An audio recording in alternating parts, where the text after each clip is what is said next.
Hindi matatawaran ng sakripisyo ng ating mga sundalong nagbabantay sa Ayungin Shoal at iba pang teritoryo sa West Philippine Sea.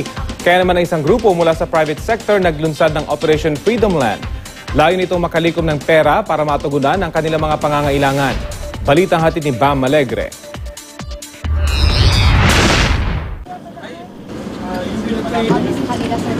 Tanging ang kinakalawang na BFP Sierra Madre ang namamagitan sa mga sundalo natin at sa kalawakan ng West Philippine Sea. Bukod sa alitan sa teritoryo, malaking hamon sa ating sandatahang lakas ang pangungulila sa mga mahal sa buhay at ang matipid na rasyon. Para makatulong sa ating mga tropa, sinimulan ng isang grupo mula sa private sector ang Operation Freedom Land. Pakay nitong makalikom online ng $15,000 o mahigit 656,000 pesos para lalo pang maging self-sufficient ang mga sundalong nagbabantay sa Ayungin Shoal at iba pang teritoryo sa West Philippine Sea.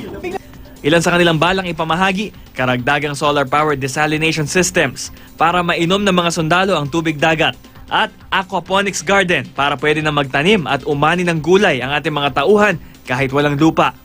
Higit sa lahat, maghahatid daw ang Operation Freedom Land ng mga pangunahing pangangailangan sa Isla ng Pag-asa na bahagi ng Kalayaan Group of Islands sa Spratlys.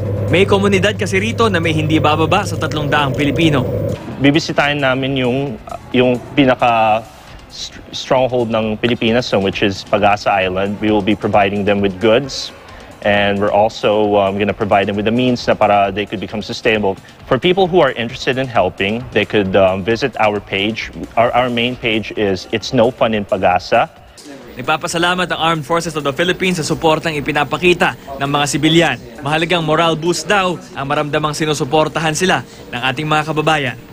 Bagamat kompleto sila, welcome sa atin na makatanggap ng anuman tulong. At nakikita namin yung patriotism, love of country ng ating mga kababayan. Bam Alegre, GMA News.